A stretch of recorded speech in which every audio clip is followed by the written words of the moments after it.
many of you enjoyed the tea and the biscuits? உங்கள எத்தனை பேர் டீ பிஸ்கட் என்ஜாய் பண்ணது? Good. Now I have some bad news. உங்களுக்கு ஒரு கெட்ட செய்தி சொல்ல போகிறேன். You can only enjoy tea and sugar and biscuits when you are in the flesh.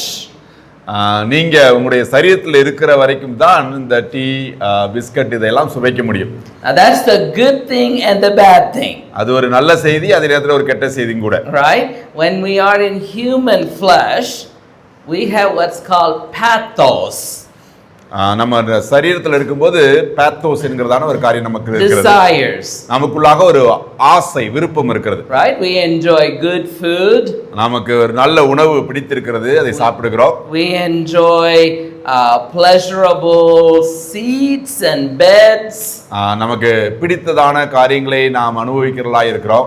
We like beautiful flowers outside. நமக்கு வெளியே நமக்கு தெரிகிற அழகான பூக்களை நாம் ரசிக்கிறோம். Sometimes it even becomes like sexual pathos or appetite pathos. பாலியல் ரீதியான விருப்பம் உள்ளவர்களாக அல்லது சாப்பாட்டுக்கு மிகுந்த ஆசைப்படுகிறவர்களாக நாம் இருக்கிறோம். You have heard a word pathetic. pathetic என்கிறதான அவங்க பதத்தை கேள்விப்பட்டிருப்பீங்க. பரிதாபமானது. That comes from the word pathos. pathos என்கிற அந்த வார்த்தை மூல பதத்திலிருந்து தான் pathetic அல்லது பரிதாபமானது என்ற வார்த்தையும் வருகிறது. It's a Greek word. அது ஒரு கிரேக்க வார்த்தை.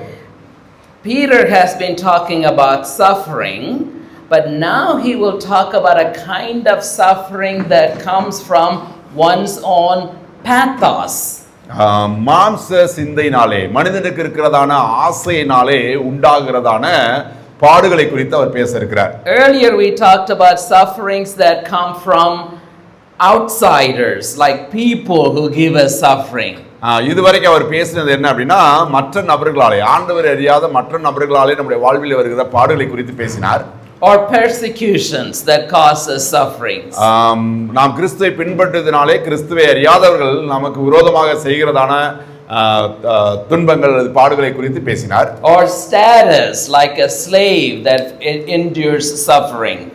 ஒருவேளை சமுதாயத்திலே வைக்கப்பட்டிருக்கிற அந்த நிலை நிமித்தமாக உண்டாகிறதான பாடுகளை குறித்து அவர் பேசினார். But now he wants to talk about sufferings that come from pathos. இப்பொழுது அவர் பேச இருக்கிறது என்ன அப்படின்னா pathosனால அல்லது நமக்கு இருக்கிறதான ஆசைகள், மாம்ச ஆசைகளினாலே உண்டாகிறதான பிரச்சனையை, அதனால உண்டாகிற பாடுகளை குறித்து பேச இருக்கிறார். Now pathos is not bad. ஆசை என்பது அல்லது விருப்பங்கள் என்பது மோசமானதல்ல. But it can lead to bad. ஆனால் அந்த ஆசைகளும் அந்த விருப்பங்களும் நம்மை பரிதாபமான ஒரு நிலைக்குள்ளாய் கொண்டு போவதற்கு வாய்ப்புகள் உண்டு. For example, Jesus said to the disciples, I have been longing, pathos, to have this Passover meal with you. இயேசு கிறிஸ்து சீசரிடம் சொல்லும்போது சொன்னார், உங்களோடு கூட இந்த பந்தியை ஆசரிக்க நான் மிகுந்த ஆவலாய் இருந்தேன், விருப்பமாய் இருந்தேன் என்று சொல்கிறார். That's a good pathos. அது ஒரு நல்ல ஆவல் அல்லது விருப்பம். Or he had walked through Samaria and he comes to Smyrna,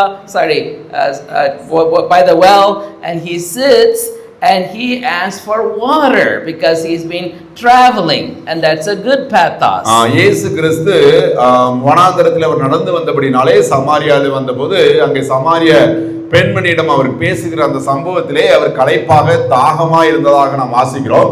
அந்த தாகம், அந்த ஆசை, அந்த விருப்பம் என்பது நலமானது, அதனால ஒரு பிரச்சனையும் இல்லை. We have that pathos, right? அப்படிப்பட்டதான தாகமும் ஆவலும் நமக்கும் இருக்கிறது. I like a drink called Diet Coke. Diet Coke என்கிறதான ட்ரிங்க் வந்து அவருக்கு பிடித்தமானது. It's not good for me.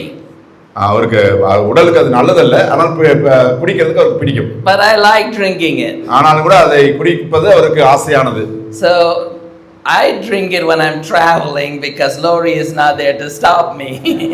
ஒருவேளை வீட்ல கூட அந்த ஜூஸை குடிச்சாங்கனாக்கா அவங்களுடைய மனைவி வந்து அதை விட மாட்டாங்க. அதனால இவர் தனியாக டிராவல் பண்ணும்போது அதை அதிகமாக விரும்பி குடிப்பது உண்டு. But in my top shelf there is a Diet Coke in the refrigerator with a note from Lori says don't yield to pathos. அவருடைய ஃப்ரிட்ஜ்ல வந்து அந்த பாட்டில் அது இருக்கும்.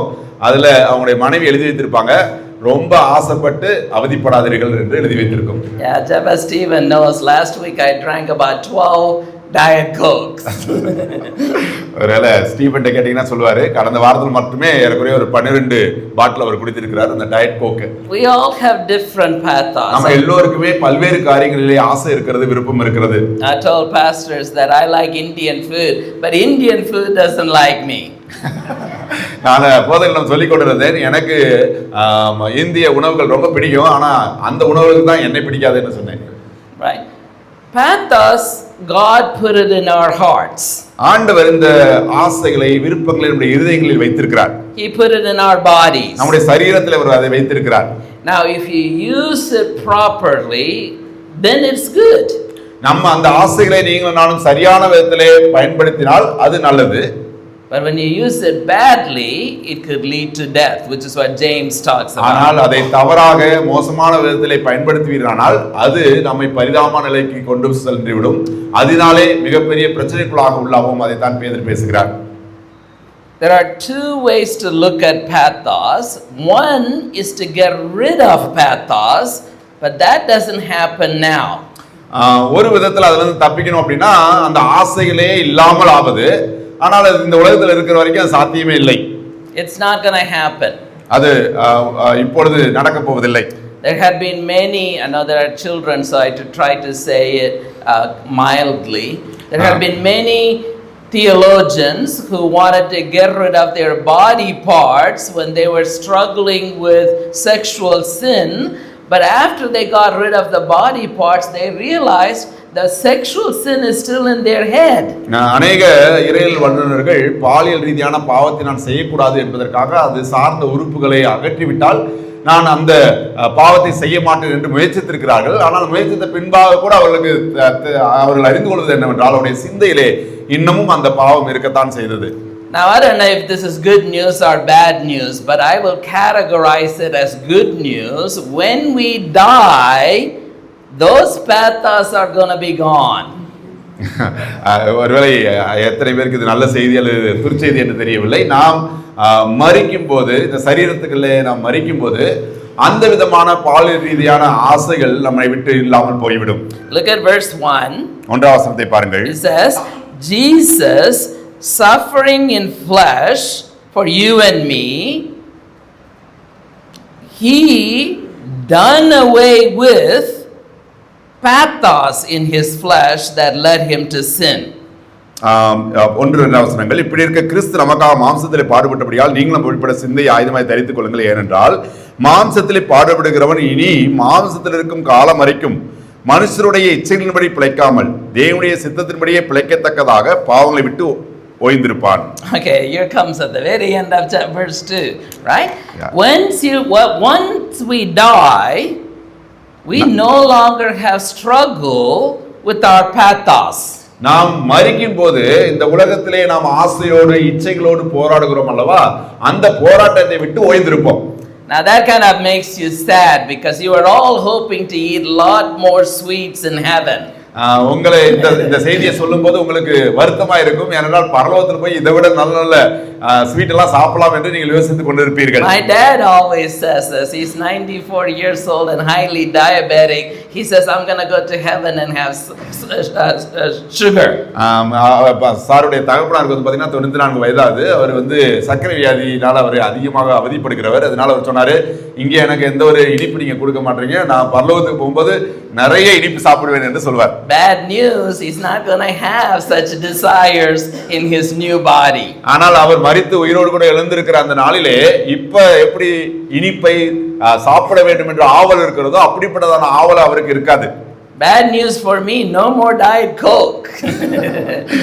அவருக்கு ஒரு கெட்ட செய்தி என்றால் அவருக்கு மிகவும் பிடித்தமான அந்த டயட் கோக்கை குடிக்க வேண்டும் என்ற ஆவல் அன்றைக்கு இராது. Right?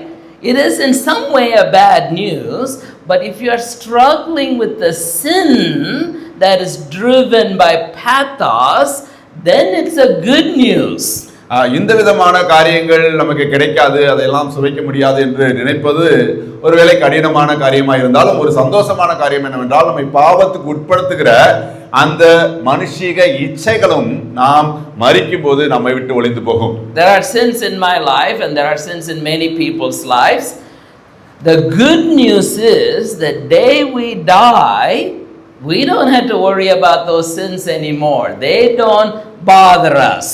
நம்மை பற்றி ஒரு சந்தோஷமான ஒரு உண்மை என்னவென்றால், இன்றைக்கு நாம் பாவத்தோடு கூட போராடி கொண்டிருக்கலாம். ஆனால் நாம் மரிக்கிற அந்த வினாடியில் தானே எந்த பாவத்திலெல்லாம் நாம் போராடி கொண்டிருக்கிறோமோ அந்த பாவ இச்சைகளிலிருந்து நாம் விடுவிக்கப்பட்டிருப்போம். இனி அதிலே நாம் சிக்குண்டு உழல்வதில்லை.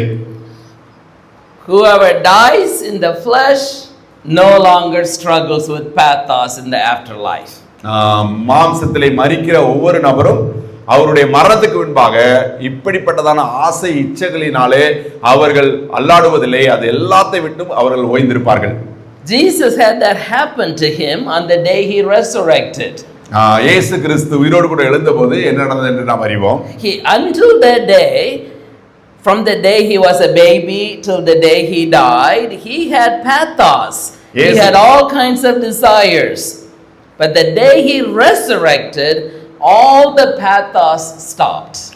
இயேசு கிறிஸ்து குழந்தையாய் பிறந்த அந்த நாளிலிருந்து அவர் சரீரத்திலே மரிக்கிற அந்த நாள் வரைக்கும் அவருக்கு ஆசைகள் விருப்பங்கள் இருந்தது. ஆனால் இயேசு உயிர்த்தெழுந்த அந்த வினாடியிலே அப்படிப்பட்டதான மாம்சத்துக்கு ஏற்றதான விருப்பங்கள் ஆசைகள் இல்லாமல் போயிற்று.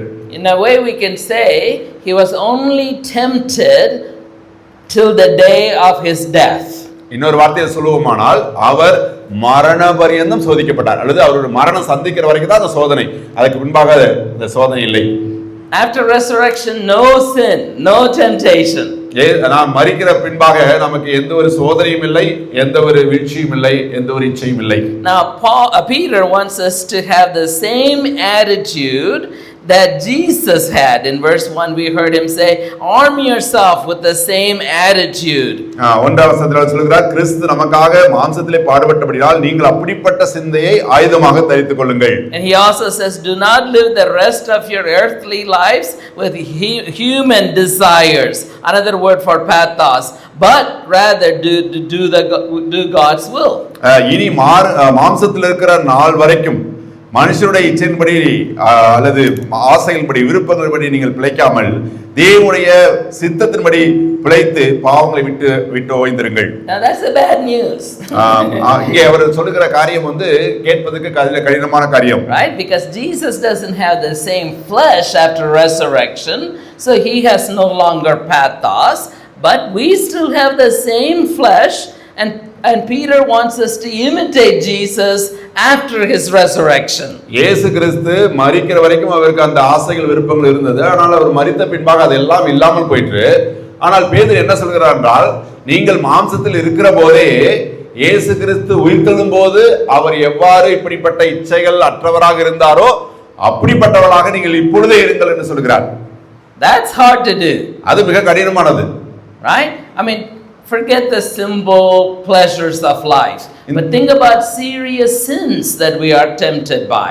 ஒருவேளை இப்படிப்பட்டதான ஒரு பொருளை சாப்பிட வேண்டும், வாங்க வேண்டும், இப்படிப்பட்டதான ஆசைகளை விட்டு விடுங்கள். ஒருவேளை நாம் போராடி கொண்டிருக்கிற ஒரு மாம்சத்தினுடைய இச்சையின் போராட்டமாக இருக்கலாம், அந்த காரியத்தை விட்டு அவர் ஓய்ந்திருக்கும்படி சொல்கிறார். That's hard to do because we still have alive flesh. இது கடினமான காரியம் என்று நாம் அறிவோம். ஏனென்றால் நாம் இன்றைக்கும் மாம்சத்தில் உயிரோடு இருக்கிறோம், இன்னும் நாம் மரிக்கவில்லை. But Peter wants us to imitate Jesus as if we have died to sin. ஏற்கனவே நாம் பாவத்திலே மரித்தவர்களாக நம்மை சிந்தையில் கொண்டு எப்படி மரித்தவர்கள் தங்களுடைய மாம்ச இச்சைகளிலிருந்து ஓய்ந்திருப்பார்களோ அதே வண்ணமாக நாமும் நம்முடைய மனுஷிக இச்சைகளிலிருந்து ஓய்ந்திருக்கும்படி இங்கே பேதுரு எழுதுகிறார். I like Peter's first reason for us to have a changed life. மாற்றப்பட்ட ஒரு வாழ்வதற்கென்று அவர் கொடுக்கிற முதல் காரணம் எனக்கு பிடித்திருக்கிறது. He said, you have done enough damage. சொல்கிறார், நீங்கள் ஏற்கனவே உங்களுடைய மாம்ச இச்சைகளினாலே போதுமான அளவுக்கு பாதிப்பை உண்டு பண்ணி விட்டீர்கள். He said, you have spent enough time in the past doing what pagans do, living in debauchery, lust, drunkenness, orgies, carousing, and detestable idolatry. Don't do them anymore. நீங்கள் சென்ற வாழ்நாட்களிலே நீங்கள் புறஜாதிகளாய் இருந்தபோது அதனுடைய இஷ்டத்தின்படி நடந்து கொண்டது போதும். அப்பொழுது காம விகாரம் உள்ளவர்களாய், துருச்செயல் உள்ளவர்களாய், மதுபானம் பண்ணி, களியாட்டு செய்து, வெறி கொண்டு அருவருப்பான விக்கிரக ஆராதனைகளை செய்து வந்தீர்கள். இனி அது அவசியம் இல்லை, அதை விட்டு விடுங்கள் என்று சொல்கிறார். We have done enough damage before we came to Christ. இயேசு கிறிஸ்துவை அறிவதற்கு முன்பாக நாம் என்னென்னலாம் மோசமாய் இருந்து எப்படிப்பட்ட பாதிப்பெல்லாம் உண்டு பண்ண முடியுமோ அதை அத்தனை நாம் செய்து விட்டோம். Now many of us grew up in Christian homes. நம்மளே அநேக கிறிஸ்தவ குடும்பத்திலே பிறந்து வந்திருக்கலாம். But have not done major sin like murder or RAPE or other sins. இந்த உலகத்திலே மோசமான பாவம் என்று சொல்லுகிறதான கொலை, விபச்சாரம், வேசித்தனம் இப்படிப்பட்டதான காரியங்களை நாம் ரட்சிக்கப்படுவதற்கு முன்பாக செய்யாமல் ஒருவேளை இருந்திருக்கலாம். But we have had our share of evil. ஆனாலும் கூட நம்மால் எந்த அளவுக்கு முடியுமோ அந்த அளவுக்கு நாமும் இந்த உலகத்திலே தீமை செய்வர்களாய் தான் இருந்தோம். So for example, if you are quick to start a fight, we can say, I have done enough fight in my life. I'm not starting a fight now. ஒருவேளை நீங்கள் ரட்சிக்கப்படுவதற்கு முன்பாக ஒரு சண்டையை துவக்கிற நபராக இருந்து வாழ்ந்திருப்பீர்களானால் நீங்கள் சொல்லலாம், அதெல்லாம் நான் முடிந்த அளவுக்கு சண்டைலாம் போட்டு முடிச்சிட்டேன், இனி அப்படியெல்லாம் நான் சண்டையை ஆரம்பிக்க போவதில்லை என்று நீங்கள் முடிவெடுக்கலாம். That's true of my life. For a long time when I was in Bible college, I was responsible for half the arguments in the campus. அருமையான சகோதரர் வந்து பாத்தீங்கன்னா ஒரு வேதாகம கல்லூரியில் படிக்கும்போது அங்க நடந்த எல்லா கலவரத்துக்கு பின்னணியிலும் மிக முக்கியமான நபராக அவர் தான் இருப்பார். I was so bad, Lord didn't even like me.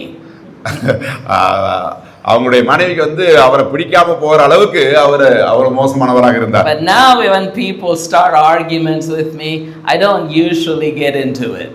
இப்பொழுது வந்து பாத்தீங்க அப்படின்னா முன்பாக எப்படி விவாதத்திலே முதன்மையாக நின்று விவாதம் பண்ணி கோபப்பட்டு சண்டை போடுவாரோ அப்படி இராதபடிக்கு அதிக நேரங்களிலே அவர் அமைதியாக இருப்பது உண்டு. I have had enough struggles in my life. ஏற்கனவே அவரால் எவ்வளவு முடியுமோ அவ்வளவு மோசமான நடந்து கொண்டு விட்டார். இனி அப்படியாக நடக்க அவர் விரும்பவில்லை. That's the first thing Peter wants you to say. I have spent enough time in my past with all these sins. இந்த புறஜாதியில இருந்தபோது எவ்வளவு மோசமாக வாழ முடியுமோ அவ்வளவு மோசமாக வாழ்ந்து விட்டீர்கள், அதெல்லாம் போதும் என்று சொல்கிறார். The second answer is in 7, but he has an idea in between that we need to follow through. He says, the people with whom you sinned and lived in reckless wild life, they would be so surprised you don't join them anymore.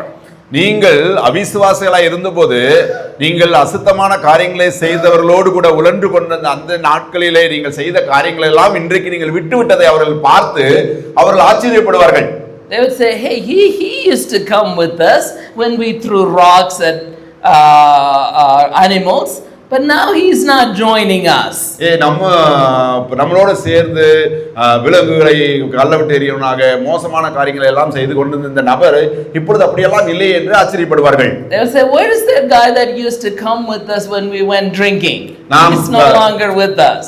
எப்பொழுதும் சேர்ந்து குடிப்போமே அவனோடு, இப்போதெல்லாம் அவன் வருவதே இல்லையே, என்ன நடந்தது என்று உங்களுடைய வாழ்வு மாற்றத்தை கண்டு ஆச்சரியப்படுவார்கள்.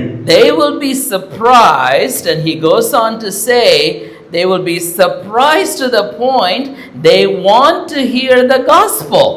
அவர்கள் ஆச்சரியப்படுவார்கள் எந்த அளவுக்கு என்றால் உங்களால் சொல்லப்படுகிற சுவிசேஷத்தை கேட்கிற அளவுக்கு உங்களுடைய வாழ்வு மாற்றம் அவர்களை ஆச்சரியப்படுத்தும். You share the gospel by your life. நீங்கள் உங்களுடைய வாழ்வு மூலமாக சுவிசேஷத்தை பகிர்வர்களாக மாறுகிறீர்கள். This is the verse I said earlier.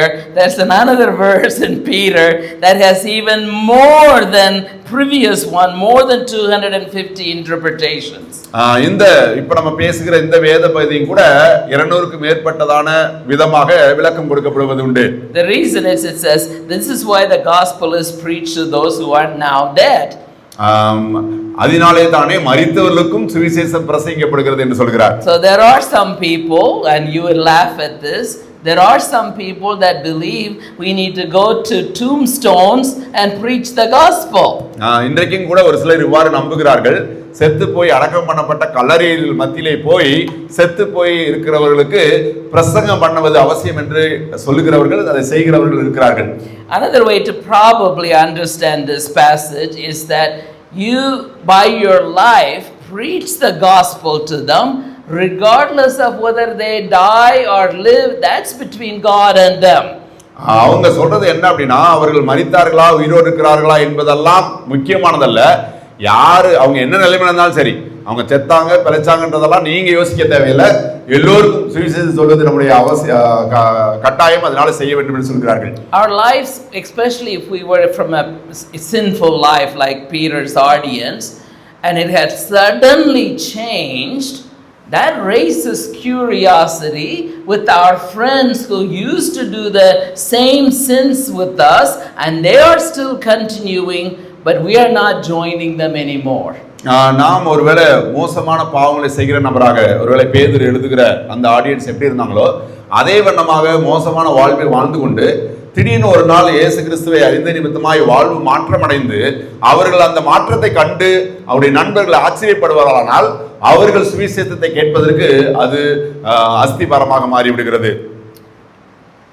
I know people who had come to the Lord and suddenly changed their lives, where all the other friends, they're like, hey, what happened to Tom? He's no longer the same. ஒரு நபர் இருக்கிறார் என்று வைத்துக்கோங்க. அவர் ரொம்ப மோசமா வாழ்ந்துட்டு இருக்கிறாரு. அவங்களுடைய நண்பர்களோட சேர்ந்து குடி பழக்கம் மற்ற எல்லா பழக்கம் இருக்குது. திடீர்னு ஒரு நாள் அவர் இயேசு கிறிஸ்துவை ஏற்றுக்கொண்டு அவருடைய வாழ்வு முற்றிலுமாய் மாறி போகுமானால் அவர் நண்பர்கள் ஆச்சரியப்பட்டு, என்னடா இது நாள் வரைக்கும் இப்படி இருந்தானே, இவ்வளவு மோசமானதா, எப்படி இவ்வளவு மாறினான் என்று ஆச்சரியப்படுவார்கள். Basic summary is this: Jesus, when he resurrected, he no longer had struggles with pathos. But we have struggles with pathos, but we can live like the resurrected Jesus even now, although we are not resurrected. இங்கே பேதுரு என்ன சொல்ல விரும்புகிறார் என்றால், இயேசு கிறிஸ்து மரித்தபோது அவருக்கு இருந்ததான ஆசை இச்சைகள் எல்லாமே இல்லாமல் போயிற்று. அவர் உயிர்த்தெழுந்த போது அவர் புதிய நபராக இருந்தார். நாம் இன்னும் சரீரத்தில் உயிர்த்தெழவில்லை, நாம் சரீரத்தில் தான் இருக்கிறோம். ஆனாலும் கூட உயிர்த்தெழுந்த கிறிஸ்துவை பின்பற்றி இந்த உலகத்திலே நம்முடைய மாம்ச இச்சைகளுக்கு மரித்தவர்களாக ஒரு வேறுபட்ட வாழ்வை காண்பிக்க வேண்டும் என்று சொல்கிறார். Make a list of your struggles and give them to the Lord and say, I need your help in deliverance from this struggle.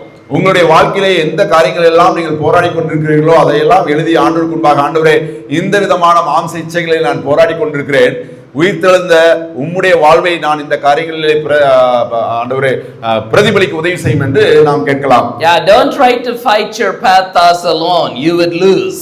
நீங்கள் உங்களுடைய சொந்த முயற்சினாலே உங்களுடைய மாம்ச இச்சைகளை மேற்கொள்ள முயற்சிக்காதீர்கள், நீங்கள் தோற்று போவீர்கள்.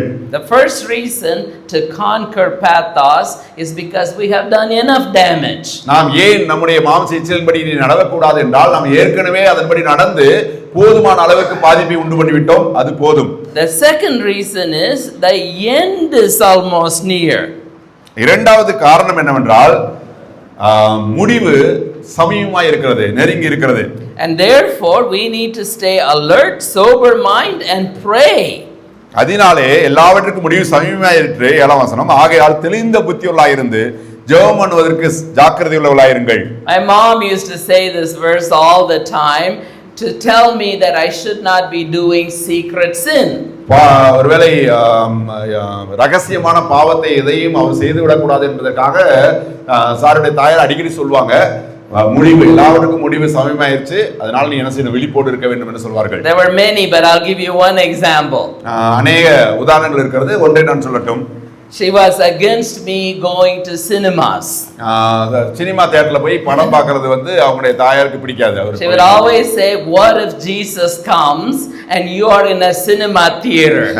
He is going to leave you there and you're not going to go to heaven. அவருடைய தாயார் சொல்லுவாரு, நீ சினிமா பார்த்துட்டு இருக்கும்போது இயேசு கிறிஸ்து வந்து விட்டார் என்றால் அவர் உன்னை விட்டுட்டு மற்றவர்களை பரிசுத்தவான்களை அழைத்து கொண்டு சென்று விடுவார், அப்புறம் நீ தான் பரிதாபமா இங்க இருப்ப என்று சொல்வார். I was scared to go to movies. அதனால அவருக்கு சினிமா தியேட்டருக்கு போறதுக்கே பயமாக இருக்கும். But then one movie came that I really wanted to watch. ஒரு திரைப்படம் வந்தது, அவருக்கு எப்படியாவது அந்த திரைப்படத்தை பார்க்க வேண்டும் என்று ஆசை. So I snuck out of the school and I went to the theater and I went to watch the movie, the whole time being worried Jesus is going to come. அவர் கிளாஸை கட்டடிச்சிட்டு அந்த சினிமா தியேட்டர்ல போய் உட்கார்ந்து இருந்தாரு. ஆனா அவருடைய சிந்தையெல்லாம் cinema படத்துல இல்ல, மாறாக அவங்க அம்மா சொன்ன அந்த காரியம் ஞாபகம் வந்து கொண்டே இருந்தது. ஒருவேளை நான் படம் முடியுங்குள்ளேயும் இயேசு வந்துட்டா என்ன செய்வது என்று பயந்து கொண்டே இருந்தார். So I knew when I came out of the theater, all those other guys missed Jesus. right?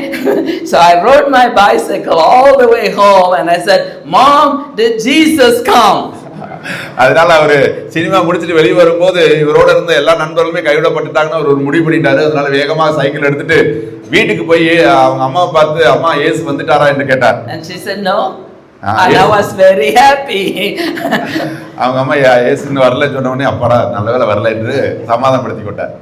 Well, really, it's not like that. I mean, it's okay to watch a movie.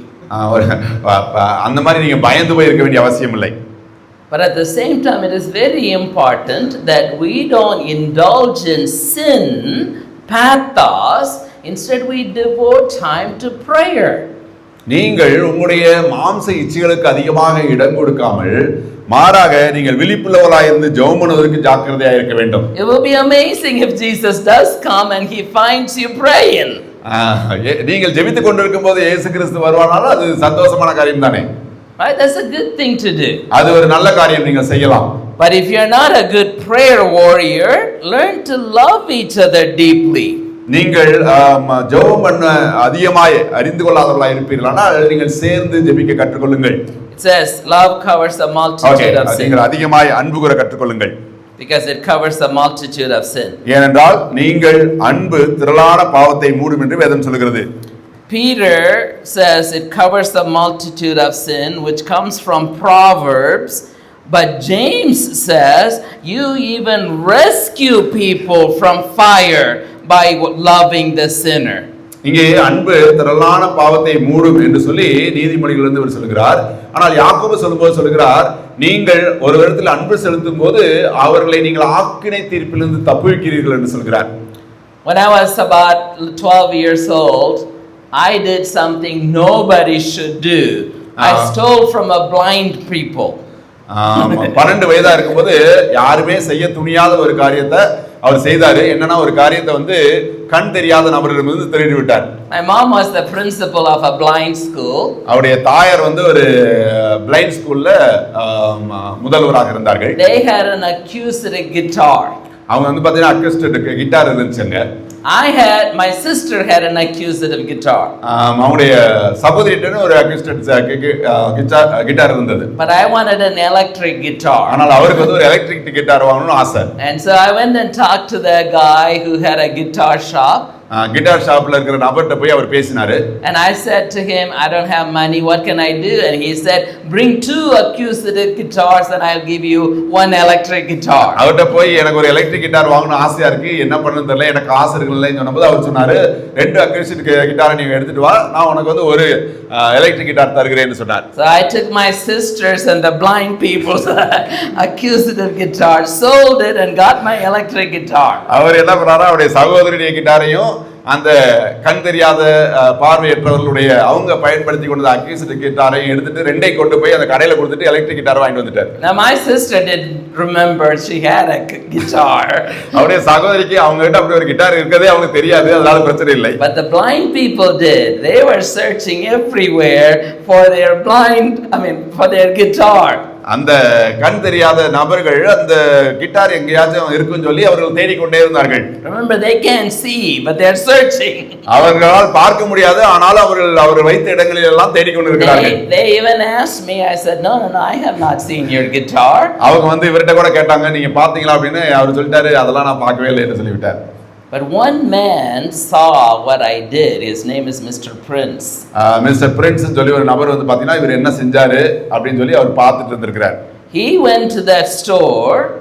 He paid the money for my electric guitar and he got both those acoustic guitars and gave it to the blind people and to my sister without saying anything to me. அவர் என்ன செஞ்சாரு அப்படின்னா இவர்கிட்ட எதுவுமே சொல்லல. இவர் அதை பண்ணது அவருக்கு தெரிஞ்சனால அவர் போய் இவருடைய எலக்ட்ரிக் கிட்டாருக்குரிய பணத்தை கொடுத்துட்டு அந்த 2 அக்யூஸ்டிக் கிட்டாரை வாங்கி ஒன்னு அவருடைய சகோதரிட்டையும் ஒன்னு அந்த பிளைண்ட் ஸ்கூல்ல இருக்கிற இடத்துல கொண்டு போய் அமைதியாக வைத்து விட்டார். I was so ashamed. அது கேள்விப்பட்டு அது தெரிந்த உடனே அவருக்கு ரொம்ப அவமானமாய் போய் விட்டது. And I finally went and said to Mr.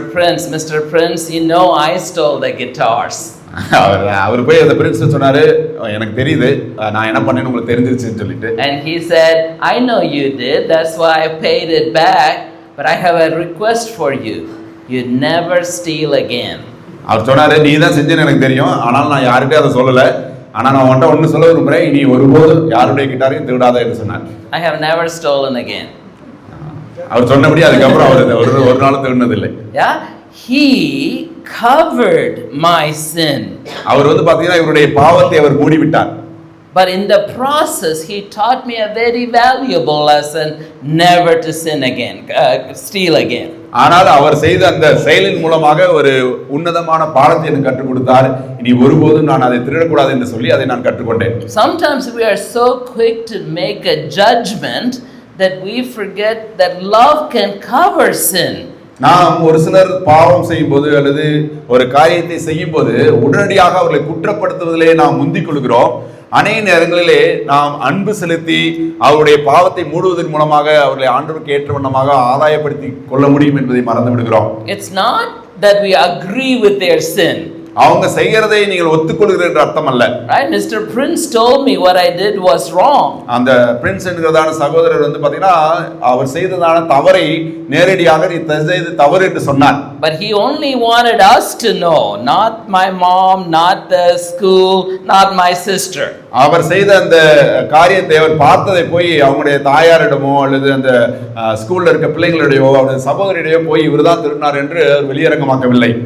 Another way we can show genuine love is through hospitality.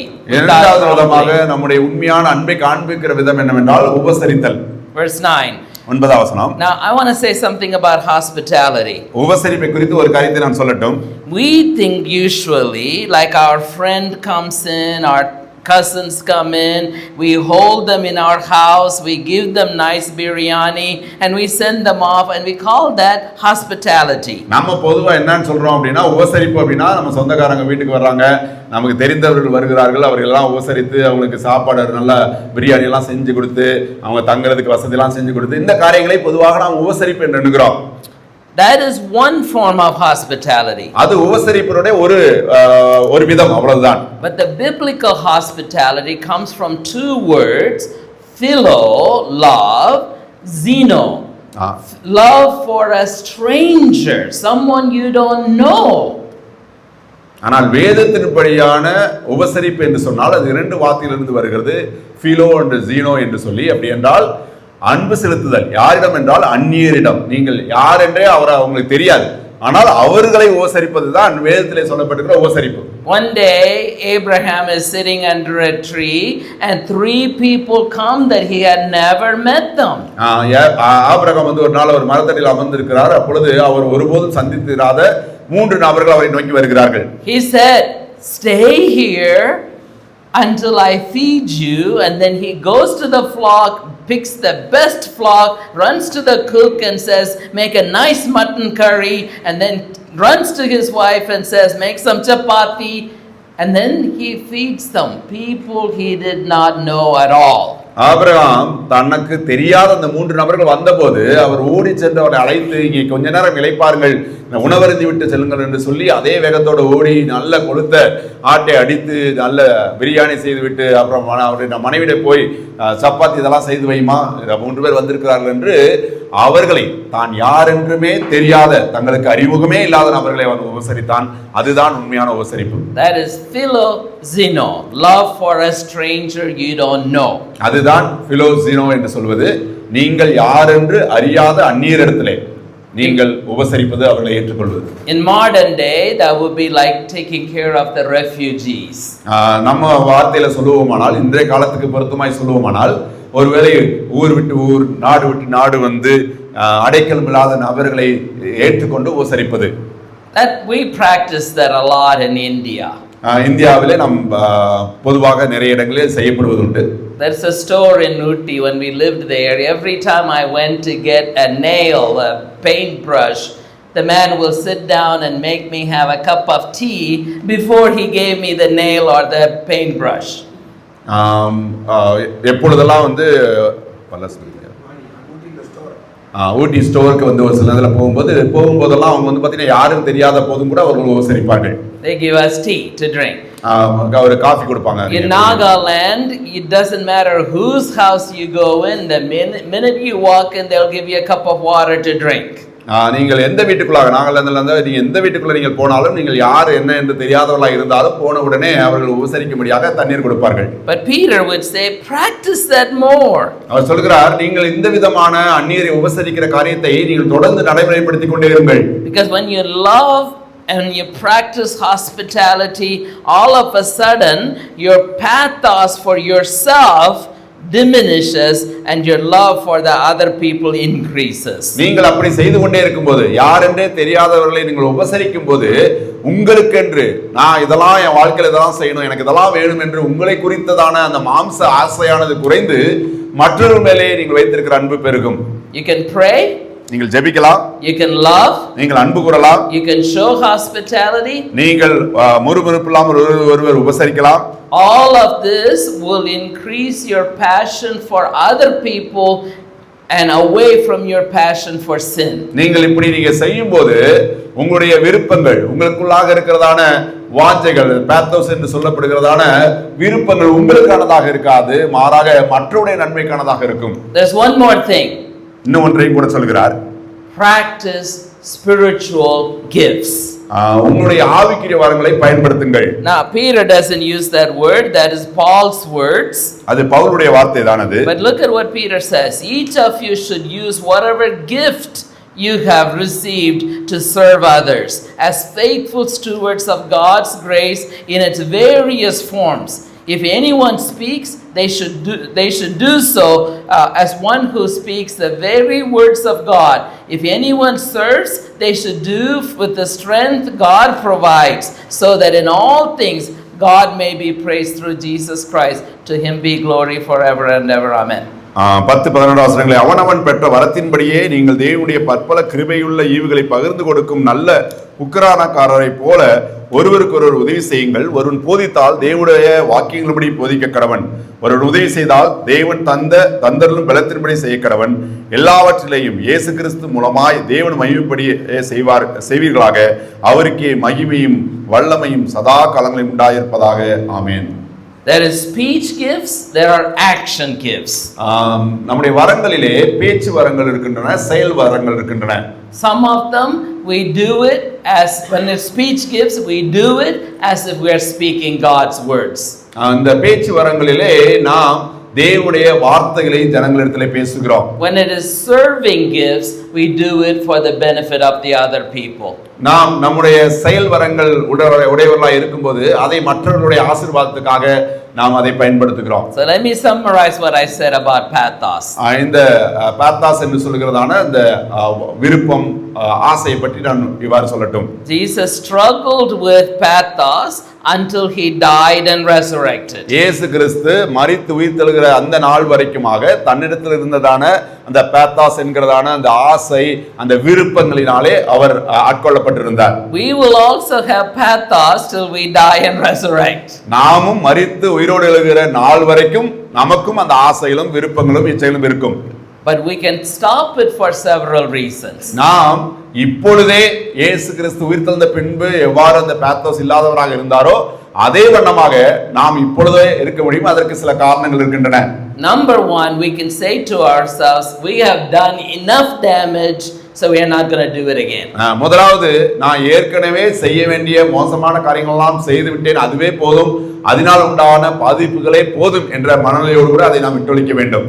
That would surprise our friends and may even bring them to the Lord. இரண்டாவதாக, நாம் எல்லாரிடம் இயல்பாக இருக்கிற இந்த மாம்ச ஆசைகளை, இச்சைகளை நாம் ஒழித்து விடுவோமானால் நம்முடைய வாழ்வு மாற்றத்தை பார்க்கிற ஆண்டவர் அறியாத நம்முடைய நண்பர்கள் அவரை அறிந்து கொள்வதற்கு அது வாய்ப்பாக மாறும். Second reason, the time is almost over, the end is near, so we can, instead of going after pathos, we can go after prayer, loving on others, showing hospitality and exercising spiritual gifts.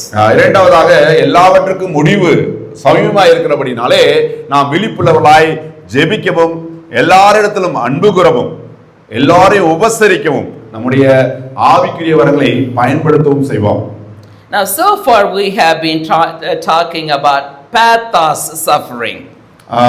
நம்முடைய சுய விருப்பங்களினாலே, இச்சைகளினாலே உண்டாகிறதுனாலே அதனால் உண்டாகிற பாடுகளை குறித்து நாம் பேசிக் கொண்டிருந்தோம்.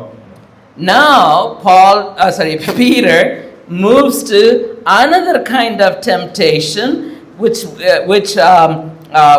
in English translation says fiery ordeal, but it's actually the word for testing or temptation. 12வது வசனத்துல வந்து பாத்தீங்கன்னா, பிரியமானவர்களே, உங்களை சோதிக்கும்படி உங்கள் நடுவிலே பற்றி எரிகிற அக்னியை குறித்து ஏதோ புதுமை என்று நீங்கள் எண்ண வேண்டாம் என்று சொல்கிறார். அவர் சோதனை குறித்து பேசுகிறார். They have come to test you, he says. அந்த உங்களுக்கு வருகிற இந்த விதமான காரியங்கள் உங்களை சோதித்தறிபடி வருகிறது. Remember, the Lord will not tempt people, but he will test people. ஆண்டவர் ஒரு நாளும் தீமையினால் நம்மை சோதிக்கிறவர் அல்ல, மாறாக அவர் நம்மை தூய்மைப்படுத்தும்படியாக நம்மை அவர் சுத்திகரிக்கிற பணியை செய்கிறார். It's a bit tricky because both in Hebrew and in Greek it's the same word that could either mean tempt or test. சோதனை என்கிறதான வார்த்தையும் பரீட்சை என்கிறதான வார்த்தையும் ஒரே வார்த்தையை தான் எபிரேய பதமும் கிரேக்க பதமும் குறிக்கிறது. ஆனால் அதை நாம் வெவ்வேறாக புரிந்து கொள்ள வேண்டியது அவசியமாக இருக்கிறது. So for example, Yahweh God says, I gave them manna for breakfast, lunch and dinner for 40 years to test and see if they will say, man shall not live on bread alone, but by the words that come out of the mouth of our God. ஆண்டவர் 40 வருடங்கள் அவர்களை மன்னாவினால் போஷித்து அவர்களுக்கு அவருடைய இருதயத்திலே என்ன இருக்கிறது என்று சோதித்து அறியும்படி அல்லது பரீட்சை பார்க்கும்படி ஆண்டவர் அவர்களை நடத்தினார். Imagine for a moment that our organizers decided for this particular conference we are only giving them kanji for breakfast, lunch and dinner. No chutney with it. Only plain kanji for breakfast, lunch and dinner 3 days, and at the end let's see if they are thankful. இங்க இருக்க organise பண்ணவங்க வந்து பாத்தீங்கன்னா எந்த ஒரு சிறப்பு உணவும் இல்லாமல் கஞ்சி தான், அதுக்கு தொட்டுக்கிற கூட எதுவுமே இல்லாம 3 நாளும் காலையில மதியம் இரவு கஞ்சி மட்டும் தான் கொடுக்குறாங்கன்னு வைத்துக்கோங்க. முடிச்சுட்டு நீங்க எந்த அளவுக்கு கடவுளுக்கும் இங்க நடத்துறவங்களுக்கும் நன்றியுள்ளவங்களா இருக்கிறீங்க அப்படின்னு சோதித்தறியலாம் என்று விரும்புகிறார் என்று வைத்துக்கொள்ளுங்க. How many of you will be thankful? உங்கள எத்தனை பேர் நன்றியுள்ளவங்களா இருக்கீங்க? Oh, we have a sister raised her hand. Not me. I came for the food. அருமையான சகோதரி வந்து பாத்தீங்கன்னா நான் அப்படி நன்றியுள்ளவளா இருப்பேன் என்று சொல்கிறார்கள். அந்த அளவுக்கு நன்றியுள்ளவளாக நான் இல்லை. ஒருபோது நாம வந்து என்ன செய்ய மாட்டோம், நிறைய பேர் வந்து அதுக்கு நன்றியுள்ளவளா இருக்க மாட்டோம். Man, 40 years. Now some of you are not even 40 years old. 40 வருஷம் யோசிச்சு பாருங்க, ஒரே காரியத்தை சாப்பிட்டு இருக்கிறது. நம்மள நிறைய பேர் 40 வருஷம் கூட வயது உள்ளவர்கள் இல்லை. Manna means what is this? மன்னா அப்படினா இது என்ன அப்படின அர்த்தம். Yeah, so every day when their mom says, hey, I have cooked you an amazing lunch, and the kids would say, all right, and they open their plate to see, what is this? அதுதான் அது. And mom would say, manna. அவங்க வந்து ஒருவேளை ஒவ்வொரு தடவையும் ஆகாரத்துக்காக பிள்ளைங்க வரும்போது இன்னைக்கு என்ன அப்படின்னும் போது அவங்க சொல்லுவாங்க அதுதான் சாப்பாடு, இது என்ன அப்படின்றது தான் மன்னா என்று சொல்லி இருப்பார்கள். God gave them manna for 40 not days, 40 years. 40 நாட்கள் அல்ல, 40 வருடங்கள். Oh my, that would be horrible. நம்மனால கற்பனையிலே நினைத்து பார்க்க முடியாது. That was a test. அது அவரை பரீட்சிக்கும்படியாக ஆண்டவர் செய்தது. Again he gave other tests where they did not have water and their mouth was parched, and when they finally find the water it was bitter. 3 நாள் அவங்களுக்கு பயங்கர தாகம், தண்ணீர் எங்குமே இல்லை, நாக்கெல்லாம் வறண்டு போச்சு. திடீர்னு ஒரு நாள் பார்க்குறாங்க ஒரு இடத்துல தண்ணி இருக்குது, வேகமாக போய் அதை அருந்தலாம் என்று குடித்து பார்த்தா அது கசப்பா இருக்கிறது. It wasn't as good as beer. Just kidding. No, don't translate. Yeah, it was bitter. அது வந்து பாத்தீங்கன்னா அது மிக கசப்பானது. Now what would you do? அதை என்ன செய்தார்கள் அவர்கள்? நாம் என்ன செய்வோம்? we will do the same thing they did. We would say, நம்ம எல்லாரும் வெறுப்பாய ஐயா இதத்தான் கொடுக்கணுமா என்று சொல்லி நாம் வெறுப்படைவோம். God constantly tested people. ஆண்டவர் தொடர்ந்து அவர்களை பரீட்சை பார்த்து கொண்டே இருந்தார். Matter of fact, he goes on to say, don't be surprised, brothers and sisters, the fiery ordeals will come to you to test you. பிரியமானவர்களே, உங்களை சோதிக்கும்படி அல்லது பரீட்சை பார்க்கும்படி உங்கள் நடுவில் பற்றி எரிகிற அக்னியை குறித்து ஏதோ புதுமை என்று நீங்கள் தயக்க வேண்டாம். But instead of being surprised, rejoice, inasmuch you participate in the sufferings of Christ, so that you may be overjoyed when his glory is revealed. மாறாக நீங்கள் கலிகூர்ந்து மகிழுங்கள், ஏனென்றால் கிறிஸ்துவின் மகிமை வெளிப்படும் போது அவருடைய பாடுகளுக்கு நீங்கள் பங்காளிகளானால் நீங்கள் சந்தோஷப்பட வேண்டும், ஏனென்றால் நீங்கள் அவர் வெளிப்படும் போது அவருடைய மகிமையிலே வெளிப்படுவீர்கள். Remember I said that line between tempting and testing is very narrow, because they are the same words. சோதனை பரீட்சை என்கிறதான வார்த்தைக்கு இடையிலே மிக மெல்லிய இடைவெளி தான் இருக்கிறது. ஏறக்குறைய ஒரே காரியத்தை இது சொல்வதாக இருக்கிறது. God doesn't tempt us, James tells us. யாக்கோபு சொல்லுகிறார், தீமையினாலே ஆண்டவர் நம்மை சோதிக்கிறவர் அல்ல, but he will test us. ஆனால் அவர் நம்மை பரீட்சை பார்க்கிறார். When he tests us, we would say, hey, I am on the same boat as Jesus, because he was tested and he passed his test. நான் ஒவ்வொரு முறையும் ஆண்டவராலே பரீட்சைக்கு உட்படுத்தப்படும் போது, நான் இயேசு எவ்வாறு இந்த உலகத்தில் இருந்தபோது பல்வேறு காரியங்களாலே பரீட்சைக்கு உட்படுத்தப்பட்டு வெற்றி பெற்றாரோ அதே வண்ணமாக நானும் இந்த பரீட்சையிலிருந்து வெற்றி பெற வேண்டும் என்பதாக நாம் உணர்வோம். What will be a test? What will be a test? ஒரு பரீட்சை எப்படி இருக்கும்? And an example of a test. ஒரு பரீட்சைக்கு உதாரணம் சொல்லுங்களேன். You had applied for a job. நீங்க ஒரு ஜாபுக்கு வந்து அப்ளை பண்றீங்க. You are the top candidate. நீங்க வந்து முதல் நபராக இருக்கீர்கள். And you knew you will get that job. நீங்கள் கட்டாயம் அந்த ஒரு ஜாப் வந்து உங்களுக்கு கிடைக்கும் என்ற உறுதியில் இருக்கிறீர்கள். You had made all kinds of plans. அதற்கென்று எல்லா விதமான திட்டமிடலை நீங்கள் செய்து விட்டீர்கள். But somebody else bribes the official and gets your job. ஆனால் மாறாக யாரோ ஒரு நபர் தங்களுடைய இன்ஃப்ளூயன்ஸை பயன்படுத்தி உங்களுக்கு கிடைக்க வேண்டிய அந்த வேலையை தட்டி பறித்து விடுகிறார்கள். Think of that as a test from the Lord, that you trust him to see will he provide for you. ஆண்டவர் அந்த வேலை உங்களுக்கு கிடைக்காமல் போனாலும் கூட அவர் உங்களை போஷிப்பார் என்று நீங்கள் ஆண்டவரை நம்புகிறீர்களா என்ற பரீட்சையாக அதை உணருங்கள்.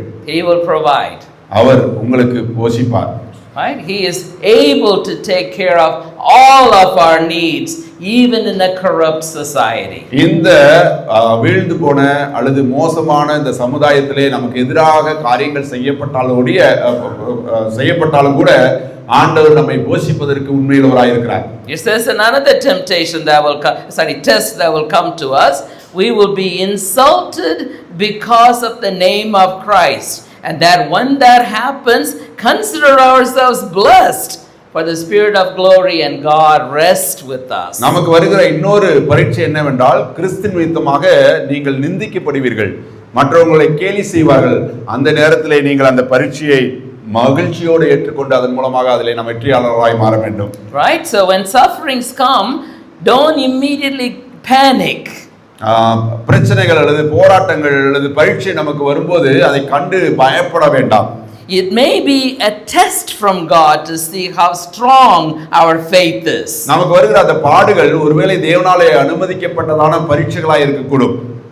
And we trust him and we get our strength from following Jesus. நாம் அந்த பரீட்சைகளிலே வெற்றி பெறும்படியாக நாம் அவரை நம்புகிறோம், அவருடைய பலனை பெறுகிறோம். Now there is a caution in verse 15. If you suffer, it should not be because you did wrong. You murdered, you stole as a criminal. நீங்கள் ஒரு கொலைகாரனாக, நீங்கள் ஒரு பாதகனாக, நீங்கள் கொள்ளைக்காரனாக, நீங்கள் செய்கிற தவறு நிமித்தமாக நீங்கள் பாடு அனுபவிக்கிறவர்களாக இருக்க கூடாது. When you suffer because you did something wrong, don't say God is testing you.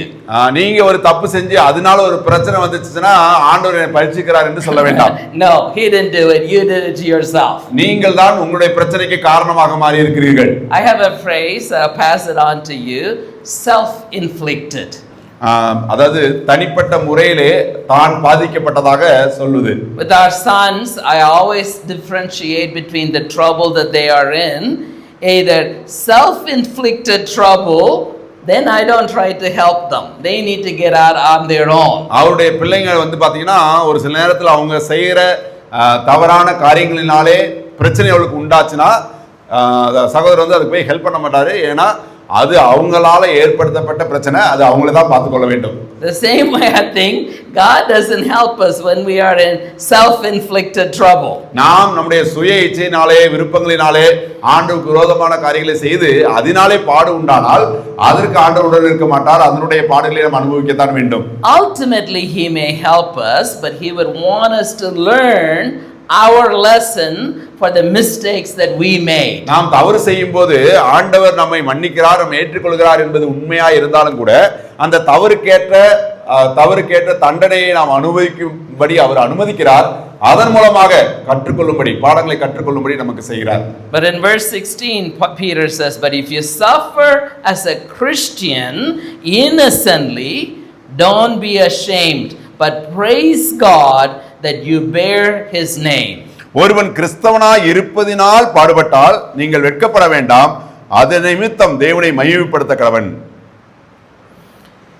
You may ask the question, why does a loving God test us? அன்புள்ள ஆண்டவர் ஏன் நம்மை இவ்வாறு கஷ்டப்படுத்தி பரீட்சையிலதான் பார்க்க வேண்டும்? It seems like if he loves us, everything should go good for us. அவர் உண்மையாவே நம்மை நேசித்தா நம்ம வாழ்க்கையில எல்லாம் நல்லா தானே நடக்கணும், பிரச்சனை வரக்கூடாது அல்லவா என்று நாம் யோசிக்கலாம். But God operates a principle that is mentioned in verse 17. ஆனால் ஆண்டவர் நீங்களும் நானும் சிந்திக்கிற வண்ணமாக சிந்திப்பதில்லை. அவருடைய முறை என்ன என்று சொல்லி அடுத்த வசனம் சொல்கிறது பாருங்கள். He always evaluates a situation starting from his own family. அவர் எப்பொழுதுமே எந்த ஒரு காரியத்தையும் எங்கிருந்து அவருடைய நிதானத்தை அல்லது அவருடைய நியாய தீர்ப்பை அவருடைய பார்வையை தொடங்குகிறார் என்றால் தன்னுடைய வீட்டிலிருந்து தொடங்குகிறார். Judgment to begin with God's household. It begins with us. நியாய தீர்ப்பு தேவனுடைய வீட்டிலே துவங்கும் காலமாய் இருக்கிறது, அது நம்மிடத்தில் துவங்கினது. This is one reason God was very harsh on the Israelites. இதுதான் மிக முக்கியமான காரணங்கள் ஒன்று. ஏன் இஸ்ரேல் ஜனங்க அதிகமாக பிரச்சனைக்குள்ளாக அல்லது பரீட்சைக்குள்ளாக போனார்கள் என்பதற்கான காரணம். They were his people. ஏனென்றால் அவர்கள் தேவனுடைய மக்கள். They were supposed to be examples to the rest of the nations. மற்ற தேசத்தாருக்கு அவர்கள் ஒரு முன்மாதிரியா இருக்க வேண்டியவர்கள். They were to be holy as he is holy. அவர் பரிசுத்தராய் இருக்கிறது போல முதலாவது அவருடைய ஜனங்களாகிய இஸ்ரவேல் ஜனங்கள் பரிசுத்தமாய் இருக்க வேண்டும். And that's why he was very harsh on them. அதனாலே தானே ஆண்டவர் அவரிடத்திலே கடினமாய் நடந்து கொண்டார். When they brought in foreign gods into their camp, he destroyed thousands of them. அவர்கள் அந்நிய தெய்வங்களை தங்களுடைய கூடாரங்களுக்குள்ளாய் கொண்டு வந்தபோது, பாளையத்துக்குள்ளாய் கொண்டு வந்தபோது ஆண்டவர் ஆயிரக்கணக்கானவரை கொன்று போட்டார். When they murmured about not having meat, he killed thousands of them. அவர்கள் நல்ல உணவை ஆண்டவர் கொடுக்கவில்லை என்று அவர்கள் முறுமுறுத்தபோது ஆயிரக்கணக்கான பேர் சாகுபடி செய்தார். That sounds harsh for us. அது மிக கடினமானதா இருக்கிறது, பார்ப்பதற்கு கேட்பதற்கு அல்லது வாசிப்பதற்கு கடினமாய் இருக்கிறது. But God always starts with cleansing the family. ஆனால் ஆண்டவர் எப்பொழுதுமே சுத்திகரிக்கிற பணியை தன்னுடைய குடும்பத்திலே ஆரம்பிக்கிறார். Now we began by saying be holy as he is holy. நாம் ஏற்கனவே ஆரம்பித்தபோது சொன்னோம், தேவன் பரிசுத்தராய் இருக்கிறது போல நீங்களும் பரிசுத்தராய் இருங்கள். Which means even now, just as he was with the Israel, even now he begins judgment from God's family. எப்படி பழைய ஏற்பாட்டின் நாட்களிலே தன்னுடைய ஜனம் என்று கருதப்பட்டதான அல்லது அழைக்கப்பட்டதான இஸ்ரவேல் ஜனங்களிடத்திலிருந்து தன்னுடைய பரீட்சையை தன்னுடைய சுத்திகரிப்பை தொடங்கினாரோ அதே வண்ணமாக இன்றைக்கு தேவனுடைய ஜனமாய் இருக்கிற நம்மிடத்திலே உள்ள தவறான காரியங்களை அகற்றும்படியாக, நம்மை சுத்திகரிக்கும்படியாக, நம்மை பரீட்சித்து பார்க்கும்படியாக அவர் செய்கிறார். Ooh, those are frightening words. கேட்பதற்கே நமக்கு கொஞ்சம் பதட்டமாக இருக்கிறது. Right? Because we would say we live in grace. God doesn't do anything to us. He would only harm the people outside. நாம் பொதுவாக எவ்வாறு கேள்விப்படுகிறோம் என்றால், நாம் எல்லாம் கிருபை பெற்ற ஜனங்கள், ஆண்டவர் நமக்கு எதையுமே செய்வதில்லை, உலகத்தார் தான் கஷ்டப்படுவார்கள் என்று தான் பொதுவாக கேட்கிறோம். That is not true. அது உண்மை அல்ல. Remember in 1 Corinthians 11 it says, some of you took the Lord's Supper wrongly, and that's why some of you are sick, some of you are dead. Pavul சொல்லும்போது 1 கொரிந்தியர் 11ஆம் அதிகாரத்தில் சொல்கிறார், உங்களிலே நீங்கள் எவ்வாறு திருப்பதியிலே கலந்து கொள்கிறீர்கள் என்பதை குறித்து எச்சரிக்கையாயிருங்கள். ஏனென்றால் அதிநிமித்தம் ஒரு சிலர் பலவீனம் அடைந்திருக்கிறார்கள், ஏன் ஒரு சிலர் மரித்தும் போயிருக்கிறார்கள் என்று சொல்கிறார். It's supposed to cause fear in us, but not desperation. அது ஆண்டவருக்கு ஏற்ற ஒரு பரிசுத்தமான பயத்தை நமக்கு உண்டு பண்ண வேண்டும். அது நமக்கு ஒரு நம்பிக்கையின்மையை அளித்து விடக்கூடாது. He goes on to say in verse 19, remember long time ago, before I read that verse, I'll take you to another story. Long time ago, Jesus said, it is hard for a rich man to enter the kingdom of God. ஒருமுறை இயேசு கிறிஸ்து இந்த காரியத்தை சொன்னது உங்களுக்கு ஞாபகம் இருக்கும். அந்த பணக்கார வாலிபனிடம் பேசின பின்பாக இயேசு சொன்னார், ஐஸ்வர்யவான் பரலோக ராஜ்யத்தில் பிரவேசிப்பது ஊசியின் காதில் ஒட்டகம் நுழைவது எவ்வளவு கடினமானதோ அதை போன்ற கடினமானது என்று சொன்னார். Immediately Peter said, then who will enter the kingdom of God? உடனடியாக பேதுரு கேட்டது, அப்படியானால் யார்தான் ரட்சிக்கப்படக்கூடும்? He has the same question here. அதே விதமான கேள்வியை தான் இங்கே அவர் கேட்கிறார். He himself just said God starts the judgment from his own house. So in verse 18 he has, if it is hard for the righteous to be saved, what will become of the ungodly and the sinners? அவர் சொன்ன அந்த சத்தியத்தை அவரே கேள்வியாக கேட்கிறார். 18ஆம் வசனத்திலே, நீதிமானே ரட்சிக்கப்படுவது அரிதானால் பக்தி இல்லாதவனும் பாவியும் எங்கே நிற்பான் என்று கேட்கிறார். I love Peter because he is confused as you and I are. நம்மை போலவே அவரும் கூட அநேக நேரங்களிலே குழப்பம் அடைகிறார். அதனாலே பேதுருவை எனக்கு பிடித்திருக்கிறது. Under inspiration he says God starts the judgment from his own family, and then he says if the righteous people are in trouble, how about the sinners? அவர் தேவ ஆவியின் ஏவுதலினாலே தேவன் அவருடைய நியாய தீர்ப்பை தமது ஜனங்களிடத்தில் ஆரம்பிக்கிறார் என்று சொல்லிவிட்டார். உடனடியாக அவர் யோசிக்கிறார், ஒருவேளை தம்முடைய ஜனங்களையே அவர் பரீட்சிப்பாரானால் அல்லது பாடுகளுக்கு உட்படுத்துவாரானால் பக்தி இல்லாதவர்கள், அவரை அறியாதவருடைய நிலைமை என்னவாய் முடியும் என்று கேட்கிறார். But he has an answer. அதற்கு ஒரு பதில் இருக்கிறது. Verse 19 he says there are two ways you can overcome this. First of all, you submit yourself to the faithful Creator, and then secondly, you continue to do good. இரண்டு காரியத்தை அவர் சொல்கிறார். ஒன்று, முதலாவது உண்மையுள்ள சிருஷ்டி கர்த்தாவிடம் நீங்கள் ஒப்புக்கொடுங்கள். இரண்டாவது, தேவனுடைய சித்தத்தின்படியாக நீங்கள் பாடுவீங்கள். In other words, leave the judgment with God, not with each other. நீங்கள் உங்களுடைய நியாய தீர்ப்பு செய்கிற காரியங்களை எல்லாம் ஆண்டவரிடம் விட்டு விடுங்கள். நீங்கள் ஒருவர் அதை செய்யாதிருங்கள். Because you see, our God has really strange rules. ஆண்டவர் செய்கிற காரியங்கள், அவருடைய நியமங்கள் நமக்கு அநேக நேரங்களில் புரிவதில்லை. You don't hear that from many theologians, but I'm going to say that, right? Because my example is David. அவர் ஒரு உதாரணமாக அங்கே தாவீதை சொல்லட்டும். Right? Because David says, I know I should have been killed, first of all, for stealing Uriah's wife, and then I should have been killed for killing Uriah. But God showed mercy to me. தாவீது சொல்லுகிறார், நான் செய்த காரியத்துக்கு நான் உரியாவின் மனைவியை எடுத்துக்கொண்டதற்கும் உரியாவை கொண்டதற்கும் ஆண்டவர் என்னை கொன்று போட்டிருக்க வேண்டும், ஆனால் தேவன் இரக்கம் பாராட்டினார் என்று சொல்கிறார். In the same way, God is just and he should do certain things for us who are not really living up to the good standard that we should be living for, but God is also a faithful creator, a gentle creator. நாம் செய்கிற தீமைக்கு ஏற்ற வண்ணமாக ஆண்டவர் அவருடைய நீதியின் பதில் கொடுக்க வேண்டும். ஆனாலும் கூட நம்முடைய ஆண்டவர் உண்மையுள்ள சிருஷ்டிகர்த்தா, அவர் நம்மேல் கிருபை பாராட்டுகிறவராக இருக்கிறார். So we ask him gently, we trust ourselves to him and say, be merciful to me.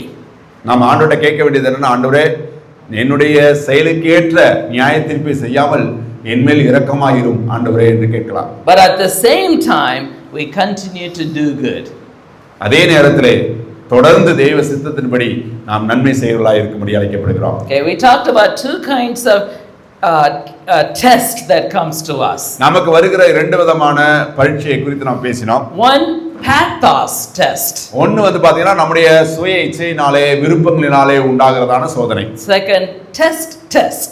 இரண்டாவது நம்மை பரீட்சித்து பார்க்கும்படியாக கொடுக்கப்படுகிறதான பரீட்சை. And in both of them we have a list of things we can do. இந்த காரியங்கள் நம்ம இடத்துல வரும்போது நாம் பல்வேறு காரியங்களை செய்ய முடியும். When pathos test comes to us, we say, no, I've had enough done already in my life. நம்முடைய வாழ்க்கையிலே இந்த விதமான மனுஷீகமான இச்சைகள் விருப்பங்கள் நம்மை ஆட்கொண்டு தவறான காரியத்தை செய்ய தூண்டும் போது நான் ஏற்கனவே போதுமான அளவுக்கு இந்த உலகத்திலே பாதிப்பை என்னுடைய தீமையினாலே செய்து விட்டேன் போதும் என்று சொல்ல வேண்டும். And the second time, the end is near. இரண்டாவதாக எல்லாவற்றுக்கும் முடிவு இருக்கிறது என்ற புரிதலோடு கூட நடக்க வேண்டும். And commit ourselves to prayer, love, hospitality, and gifts. Yeah, thank you. அதனாலே நமக்கு எல்லாவற்றுக்கும் முடிவு இருக்கிறது என்ற அந்த புரிதலோடு கூட நாம் ஜெபம் பண்ணுவதிலே தரித்திருக்க வேண்டும், ஒருவர் அன்பு செலுத்த வேண்டும், நாம் உபசரிக்க வேண்டும், நம்முடைய கிருபை வரங்களை பயன்படுத்த வேண்டும். The second one is the testing test. இரண்டாவதாக நம்மை பரீட்சித்து பார்க்கும் பரீட்சைகள். God doesn't tempt us. தேவன் நம்மை சோதிப்பதில்லை, but he tests us. ஆண்டவர் நம்மை பரீட்சிக்கிறார். And therefore we need to distinguish between, is this problem that I am facing a temptation by self infliction or a test from God? நமக்கு ஒரு பிரச்சனை வரும்போது நாமளே கேட்டுக்கொள்ள வேண்டிய கேள்வி என்னவென்றால், இது என்னுடைய தவறான நடத்தையினாலே நான் சோதனைக்கு உட்பட்டதினாலே ஏற்பட்ட பிரச்சனையா, இல்ல தேவன் என்னை பரீட்சிப்பதினாலே எனக்கு இந்த பிரச்சனை வருகிறதான்னு நாம் யோசிக்க வேண்டும். If it is self inflicted problem, we got to deal with that. நாம் நம்முடைய சுய செயல்களினாலே விருப்பங்களினாலே தவறினாலே நாம் பாடவனிப்போமானால் அதை நாம் தான் எதிர்கொள்ள வேண்டும், அதனுடைய விளைவுகளை சந்திக்க வேண்டும். If it is a genuine test from God, then we hold on to him, entrust ourselves to the Creator to deliver us from that test. ஆண்டவர் நம்மை பரீட்சைக்குள்ளாக நடத்துவாரானால் அந்த கடினமான சூழ்நிலைகளிலே நம்முடைய உண்மையான சிருஷ்டிகர்த்தாவை பற்றி கொண்டு நாம் தேவனுடைய சித்தத்தை தொடர்ந்து செய்கிறவர்களாய் இருக்கிறோம். And as we have always seen in this whole two chapters, actually all four chapters, we have a person to imitate, Jesus Christ. இந்த நான்கு அதிகாரத்திலையும் தொடர்ந்து பேதுரு சொல்வது என்னவென்றால், நாம் பின்பற்றத்தக்க ஒரு மாதிரி இருக்கிறார், அவர் இயேசு கிறிஸ்துவாகவே இருக்கிறார். He had pathos. அவருக்கு நமக்கிட்ட இருக்கிறதான அதே விதமான விருப்பங்களும் ஆசைகளும் இருந்தன. He had temptations. Our சோதிக்கப்பட்டார். He had tests. Our பரீட்சிக்கப்பட்டார். In all of them he was victorious. ஆனால் அவை எல்லாவற்றிலிருந்தும் அவர் வெற்றியாளராக இருந்தார். And he left us an example and a voice saying, if you need help, approach me. அவர் இவை எல்லாவற்றிலும் வெற்றி பெற்றது மாத்திரமல்ல, நீங்கள் உங்களுடைய வெற்றிக்கான அந்த பிரயாசத்திலே நீங்கள் பாடுபடும் போது அல்லது தடுமாறும் போது நீங்கள் என்னிடத்தில் வாருங்கள் என்று சொல்லி இருக்கிறார். That's why we run to Jesus anytime we need help. அதனால தான் நமக்கு தேவைப்படும் போது நம்முடைய எல்லா நேரத்திலும் நம்முடைய தேவை அவராக இருக்கிறார் என்று உணர்ந்து நாம் அவரிடத்தில் போகிறோம். I will stop here and pick up chapter 5 in the next session. நாம் இங்கே நிறைவு செய்வோம். 5ஆம் அதிகாரத்தை நாம் அடுத்த வகுப்பிலே நாம் தொடருவோம். Do you have any questions for me? ஏதாவது கேள்விகள் இருந்தாலும் நீங்கள் கேட்கலாம்.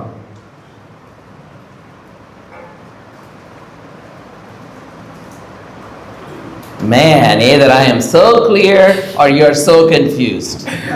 ஒண்ணு நான் உங்களுக்கு இது ரொம்ப தெளிவாக சொல்லியிருக்க வேண்டும், இல்லாவிட்டால் நீங்கள் முற்றிலுமாக தெளிவற்றவர்களாக இருக்க வேண்டும். இது உண்மையும் தெரியல. I hope it's the first. முதலாவது நான் சொன்னதுன்னு நினைக்கிறேன், உங்களுக்கு ரொம்ப அழகாக தெளிவுபடுத்தி விட்டேன் என்று நினைக்கிறேன். Okay, yes, question. Oh, questions. All right. I like questions. Okay. God allows suffering, pastor's test, and same time the testing test. Both are happens at the same time. How do you prioritize and how do you study? Good question. Did you hear it? Yeah. Okay. ஆண்டவர் ஒரே நேரத்துல சோதனையையும் பரீட்சையும் அனுமதிப்பாரானால் அதை எவ்வாறு கையாளுவது என்று கேட்கிறார். Yeah. ரைட்டா? ஓகே, அதை எவ்வாறு புரிந்து கொள்வது, அது வந்து யார்கிட்ட இருந்து எது வருது எப்படின்னு தெரிஞ்சுக்கிறது, அதை எப்படி கையாளுவது? ஓகே, அதற்கு உடன்படாமல் எவ்வாறு அதை மேற்கொள்வது? Yeah. To know the difference, John and the rest of you, we really not only need the Bible, but also the wisdom of other Christians. நமக்கு வர்றது பிசாசிலிருந்து வருகிற சோதனையா இல்ல ஆண்டவரால் கொடுக்கப்படுகிற பரீட்சையா என்பதை அறிந்து கொள்வதற்கு தேவனுடைய வசனத்தினுடைய புரிதலும் அவசியம். அதே போல தேவ மக்களுடைய ஞானமும் நமக்கு அவசியப்படுகிறது. Long time ago, Lori and I had a very intimate friend. பல வருடங்களுக்கு முன்பாக வந்து பார்த்தீங்கன்னா இவங்க சாருக்கு அவருடைய மனைவிக்கும் மிக நெருக்கமான ஒரு நண்பர் இருந்தார். Something really went crazy with her and she became a prostitute. அவங்களுக்கு என்ன நடந்துச்சுன்னு தெரியல, அவங்க திடீர்னு ஒரு நாள் வந்து பார்த்தீங்கன்னா ஒரு விபச்சார பாவம் செய்கிறவர்களாக மாறி போனாங்க. She left her family and everything and became one of those. தன்னுடைய குடும்பத்தெல்லாம் விட்டுட்டு விபச்சார தொழில் செய்கிறவர்களோடு கூட ஒரு நபராக மாறி போனார். So we totally lost contact with her. அவங்களோட எந்த ஒரு தொடர்பு இல்லாமல் போயிட்டு உங்களுக்கு. Last Sunday I was at a church in Bangalore and I ran into her. போன வாரத்துல வந்து பெங்களூர்ல ஒரு சர்ச்சில் அவர் இருந்தாரு. திடீர்னு பார்த்தா அவங்க எதிரில் நின்றாங்க. அவர்களை பார்க்க வேண்டி இருந்தது. She came in. She didn't even look like the person I knew, but she said, "You know who I am?" And she told me the name and grabbed my phone and put her contact number and gave the phone back to me. அவங்க வந்து என்னை உங்களுக்கு யாவும் இருக்குன்னு நினைக்கிறேன், மறந்துட்டீங்களான்னு தெரியல, அவங்க போனை கொடுக்க சொல்லி உடனடியாக வாங்கி அவங்களுடைய ஃபோன் நம்பரை என்ட்ரி பண்ணி இவர்கிட்ட கொடுத்தார்கள். I was very friendly with her, but then I have a friend in the same church and I gave the phone to him and said, I don't even want to look at those numbers. They may imprint in my head because I don't want to be tempted to call her. Please erase it. Sorry. அந்த பெண்மணி அந்த விதமான பாவத்தில் இருக்கிறார்கள் என்று எனக்கு தெரிந்ததுனால அவங்க type பண்ணி கொடுத்ததான அந்த நம்பரை பார்க்க கூட நான் விரும்பல. அதனால பக்கத்தில் நின்ற நம்பரிடம் சொன்னேன், நீங்க அந்த நம்பரை அழித்திடுங்க. அந்த நம்பரை ஒருவேளை நான் பார்த்தேன்னா அந்த நம்பர் என்னுடைய சிந்திலை பதித்து விடுமானால் எப்பொழுதாவது அவர்களை கூப்பிட வேண்டும் என்று எனக்கு தோணக்கூடும் என்று சொன்னேன். So he deleted it. உடனே அவர் delete பண்ணி கொடுத்தார். Now John, I don't really know if this is a test or a temptation, but I'm not going to take a chance with either one of them. அவங்க வந்து இப்ப மாறி இருக்காங்களா இல்ல இது ஆண்டவரால கொடுக்கப்படுகிற பரீட்சையா இல்ல ஒரு சோதனையா இதெல்லாம் அவருக்கு தெரியாது. ஆனால் எதற்குள்ளாகவும் அவர் போக விரும்பவில்லை இந்த சூழலிலே. Right? So I think as we grow mature in Christian life, we really need to surround ourselves with godly men and women, depends upon your gender, so that when test or temptation come, you can ask a person and say, I'm not really sure which one this is. What do you think is the best? I asked my friend and he said, yeah, you should delete this. If she wants to, she can contact Lori. உங்களுக்கு தெரியும், இந்த மாதிரி நம்ம இது பரீட்சையா அல்லது சோதனையா அப்படின்னு சொல்லி தெரியாம இருக்கோம் அப்படின்னா நாம் முதிர்ச்சி அடைய நல்ல முதிர்ச்சி அடைந்த கிறிஸ்தவ நண்பர்களோடு கூட நாம் ஐக்கியப்பட்டு கொள்ள வேண்டும். நமக்கு புரியாத காரியங்களை இது வந்து சோதனையா இல்லை பரீட்சையா எனக்கு தெரியல என்று சொல்லும்போது அவர்கள் அதற்கு ஆலோசனை கொடுக்கக்கூடும். இந்த சகோதரி வந்து அந்த ஃபோன் நம்பரை கொடுத்த போது அவர் நண்பர்கிட்ட கேட்டார், இது என்ன இப்படி பண்ணுறாங்களேன்னு சொன்னபோது அவர் நீங்கள் டெலிட் பண்ணது நல்லது தான். ஒருவேளை உங்களோட கான்டாக்ட் பண்ண விரும்பினா அவங்க நேரடியாக உங்களுடைய மனைவியிடமே பேசிக்கொள்ளலாம், எதற்கு அவருடைய நம்பரை உங்களுக்கு கொடுக்க வேண்டும் என்று அவர் சொன்னார். I don't know if I've exactly answered you, but I think Scripture, godly people, those are some good ways to know the difference between testing and tempting. இது பரீட்சையா அல்லது இது சோதனையா என்று அறிந்து கொள்வதற்கு தேவனுடைய வசனத்திலே நாம் வளருவதும் அதே போல தேவனுடைய மக்களோடு கூட உள்ள ஐக்கியத்தில் வளருவதும் அவசியமாக இருக்கிறது. இதெல்லாம் ஆண்டவர் பயன்படுத்தி நம்ம இதை வேறுபடுத்தி பார்க்க உதவி செய்வார். Regardless of whether it is testing or tempting or even pathos, Scriptures exhort us to run away from them. வேதம் சொல்லுகிறது இது நமக்குள்ளாக உண்டாகிற பாவ விருப்பங்களாக இருக்கலாம், அல்லாவிட்டால் பிசாசினாலே கொடுக்கப்படுகிறதான சோதனையா இருக்கலாம், ஆண்டவர் அனுமதிக்கிற பரீட்சையா இருக்கலாம். அது எதுவாக இருந்தாலும் நாம் அறிந்த வண்ணமாக தவறான காரியங்களிலிருந்து நாம் விலகி ஓடும்படியாக அழைக்கப்படுகிறோம். I like your description. Awesome. the sources of where they come from. ஒவ்வொன்றும் யாரிடமிருந்து வருகிறது என்று நாம் சொன்னோம். Yeah, did that kind of answer you? Yeah. Any other questions?